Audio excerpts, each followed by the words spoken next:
যাক বাবা, মালিককে বলে অগ্রিম কিছু টাকা নিতে পারলাম। এবার এই টাকা দিয়ে মেয়েটাকে শীতের পোশাক কিনে দিতে পারবো।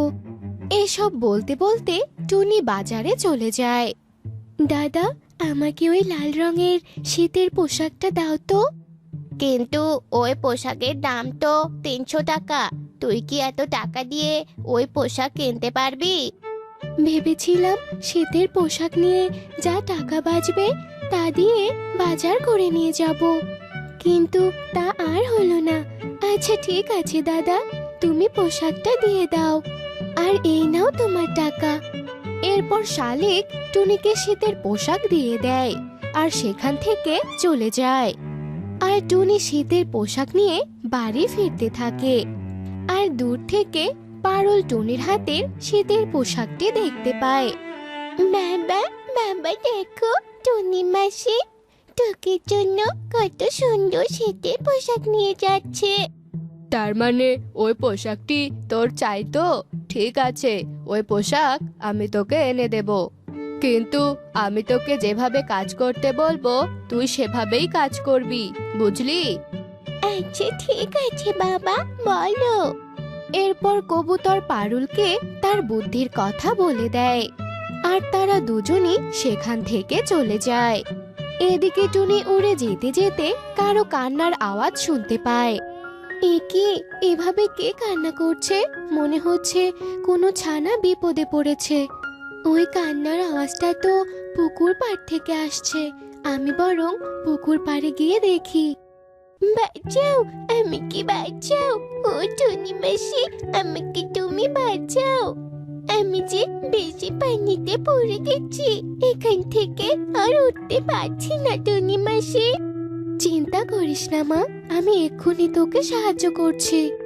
এরপর টুনি তার হাতের শীতের পোশাকটি গাছের উপরে রেখে পানিতে নেমে পড়ে।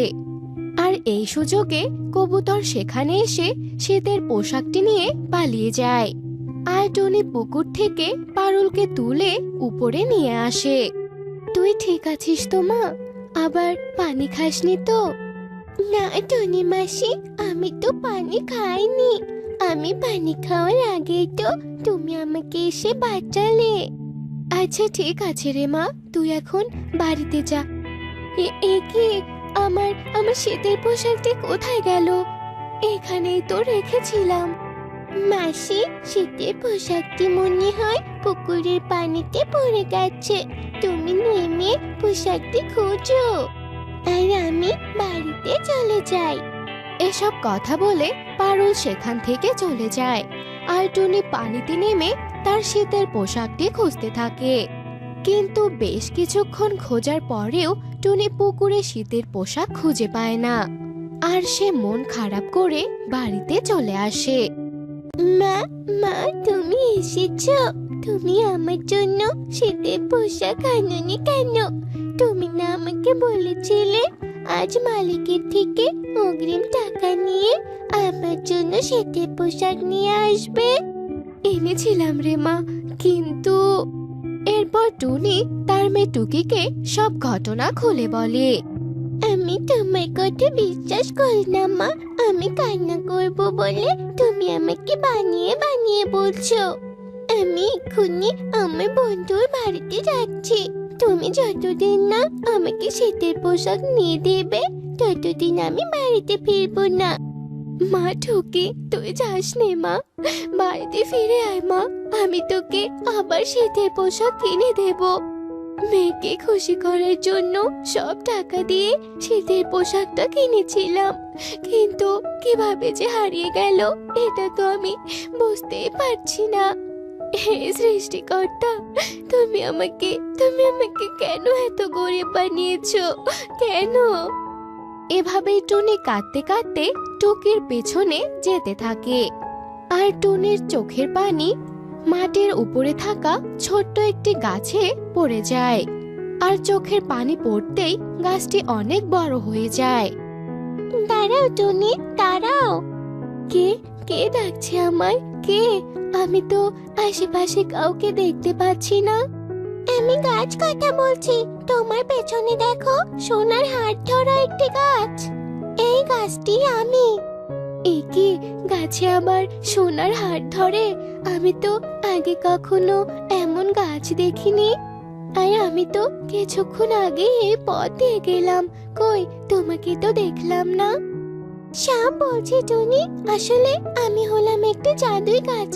আমার শেকড়ে যখন পানি না থাকে তখন আমি ছোট্ট হয়ে যাই। আজ তোমার চোখের এক ফোঁটা পানি পড়তেই আমি আবার বড় হয়ে গেছি, আর এখন জাদু শক্তিও ফিরে পেয়েছি।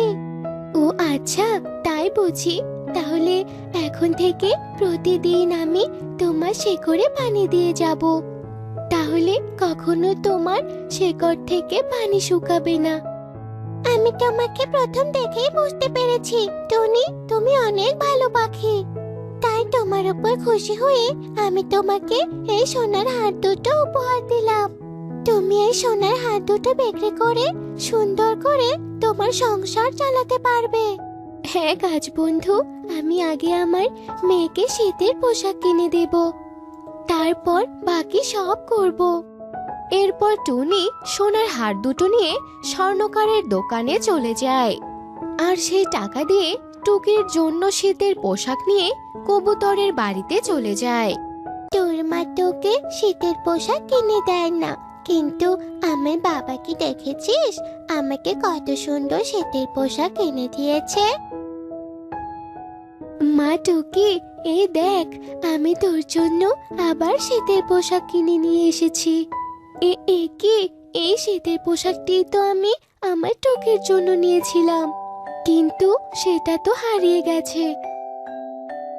তার মানে তুই কি বলতে চাচ্ছিস যে আমি তোর মেয়ের শীতের পোশাক চুরি করেছি? এটা আমি আমার মেয়েকে কিনে দিয়েছি, বুঝেছিস? আমি তো সেটা বলিনি কবুতর দাদা, আসলে পোশাকটি ছিল এই পোশাকটির মতো দেখতে, আর বাজারে এই রঙের শীতের পোশাক তো একটাই ছিল, যেটা আমি নিয়েছিলাম। তুমি এই পোশাকটি কোথা থেকে এনেছো দাদা? কোথায় আবার, পাশের বন থেকে এনেছি। মা, তুমি তো আমাকে বলেছিলে তোমার কাছে কোনো টাকা নেই, তাহলে শীতের পোশাক কে করে নিয়ে আসলে? এরপর টুনি টুকিকে গাছের সমস্ত কথা খুলে বলে, আর বলার পর টুনি টুকিকে নিয়ে সেখান থেকে চলে যায়। কবুতর শুনলে তো ওই গাছটি নাকি টুনিকে সোনার হার দিয়েছে। কাল তাহলে আমরাও এক বালতি পানি নিয়ে ওই গাছের কাছে যাব আর সোনার হার নিয়ে আসব। হ্যাঁ সুখী, তাই করব, তবে এ কথা যেন কাউকে বলো না।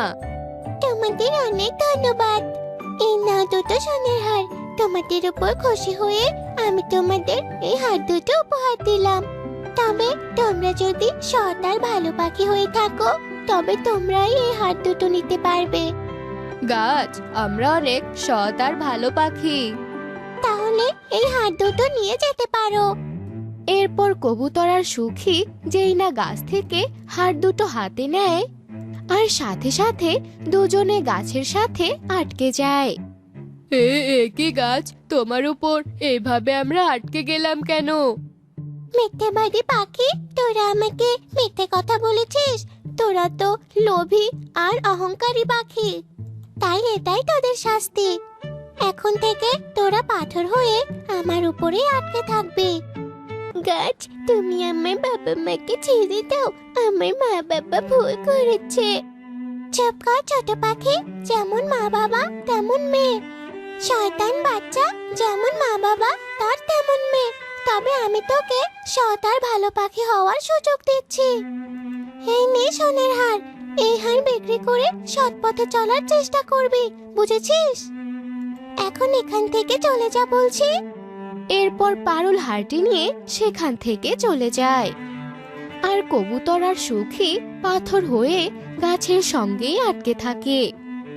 অন্যদিকে টুনি বাকি টাকাগুলো দিয়ে একটি শীতের পোশাকের দোকান দেয় এবং তার মেয়ে টুকিকে নিয়ে অনেক সুখে শান্তিতে বসবাস করতে শুরু করে।